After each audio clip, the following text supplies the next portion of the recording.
आज की कहानी का शीर्षक है जादुई बीज। एक छोटे से गांव में, जिसका नाम था हरियापुर, एक गरीब लेकिन बहुत मेहनती किसान रहता था।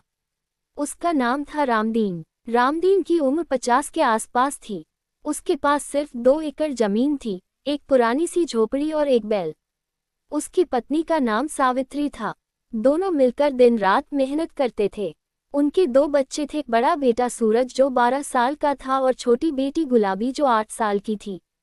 हरियापुर गांव हरे भरे खेतों से घिरा हुआ था।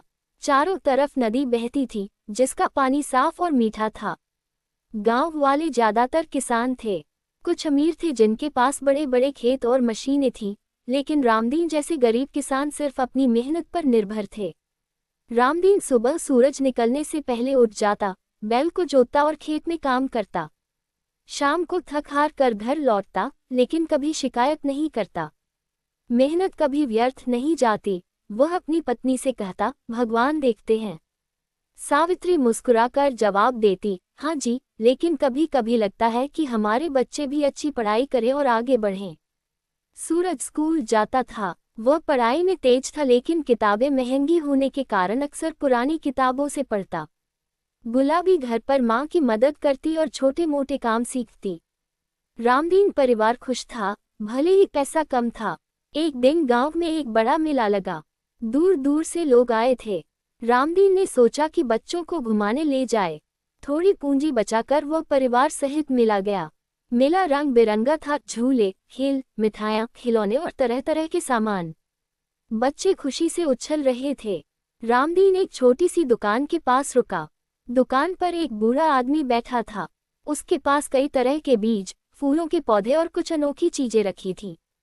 रामदीन ने पूछा, बाबा, ये क्या बीज हैं? बूढ़े ने मुस्कुराते हुए कहा, बेटा, ये साधारण बीज नहीं हैं। कुछ जादुई हैं। अगर सच्चे दिल से बोए और मेहनत करो तो ये चमत्कार दिखाते हैं। लेकिन याद रखना, ईमानदारी और मेहनत के बिना कुछ नहीं होता। रामदीन हंस दिया। उसे जादू पर भरोसा नहीं था। फिर भी उसने पूछा, कितने का है एक पैकेट? बूढ़े ने कहा, 10 रुपये। लेकिन जो सच्चा होगा उसे फायदा होगा। रामदीन के पास सिर्फ 20 रुपये थे मेला घुमाने के लिए। उसने सोचा और आखिरकार एक पैकेट खरीद लिया। पैकेट पर लिखा था सुनहरी फसल का बीज। घर लौटते समय सूरज ने पूछा, पिताजी, ये जादुई बीज हैं क्या? रामदीन बोला, बेटा, दुनिया में असली जादू मेहनत में है। फिर भी आजमा कर देखते हैं। अगले दिन रामदीन ने अपने खेत के एक कोने में ये बीज बो दिए। उसने अच्छी तरह खाद डाली, पानी दिया और रोज देखभाल करने लगा। पहले कुछ दिन कुछ नहीं हुआ। सावित्री बोली, देखा, जादू वादू कुछ नहीं होता। रामदीन हंसा, धैर्य रखो। 10वें दिन छोटे छोटे अंकुर निकले। वे सामान्य पौधों से अलग थे, पत्तियां चमकदार हरी और तने मजबूत।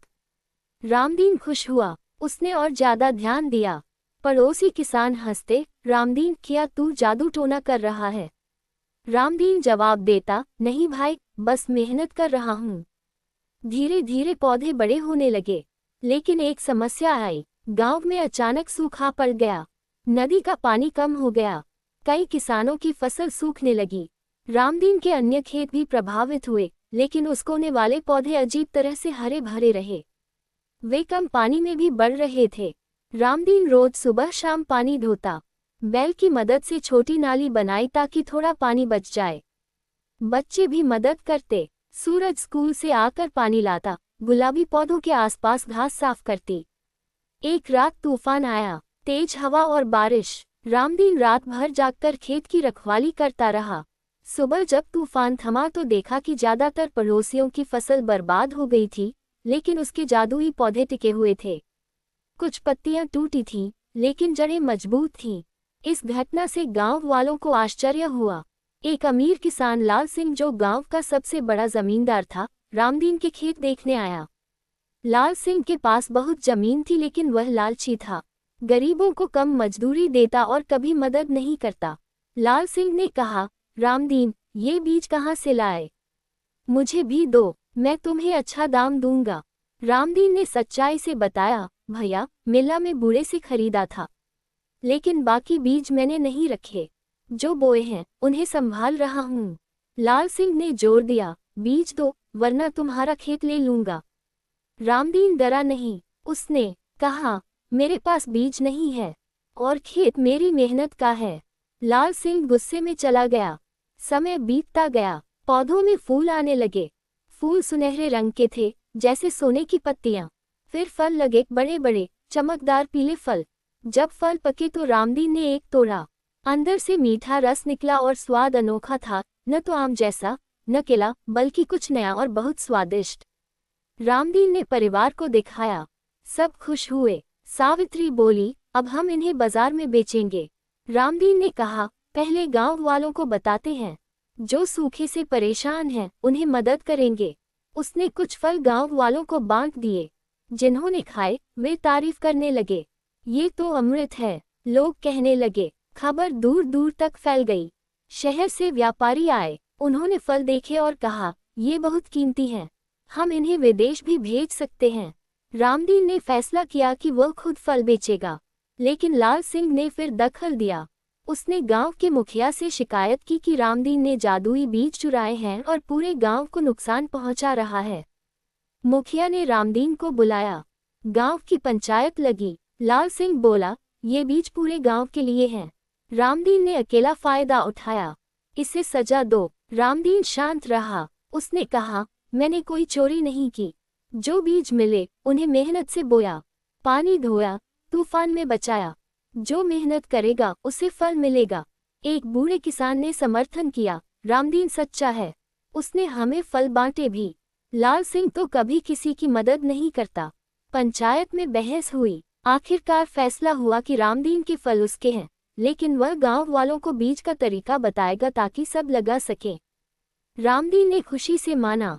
उसने बताया, बीज बोने से पहले जमीन अच्छी करो, खाद डालो, कम पानी में भी ध्यान दो। सबसे जरूरी, ईमानदारी से काम करो, लालच मत करो। अगले मौसम में कई किसानों ने वैसी ही कोशिश की। कुछ को सफलता मिली, कुछ को नहीं, क्योंकि कुछ ने आधी मेहनत की, कुछ ने पानी नहीं दिया। रामदीन की फसल फिर अच्छी हुई। अब उसके पास थोड़ा पैसा आ गया।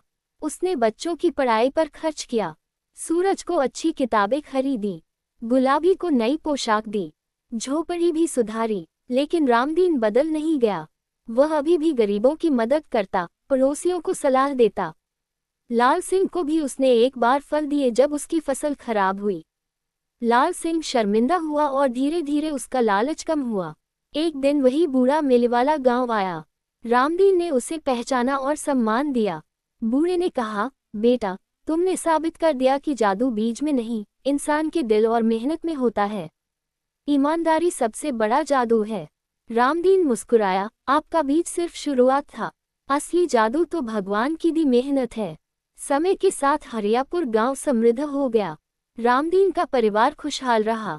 सूरज पढ़कर इंजीनियर बना और गांव में सिंचाई की बेहतर व्यवस्था की। गुलाबी शिक्षिका बनी और बच्चों को नैतिकता सिखाती। रामदीन बूढ़ा होने पर भी खेत जाता और नई पीढ़ी को सिखाता, मेहनत करो, ईमानदार रहो, लालच मत करो, फल अपने आप मिलेगा।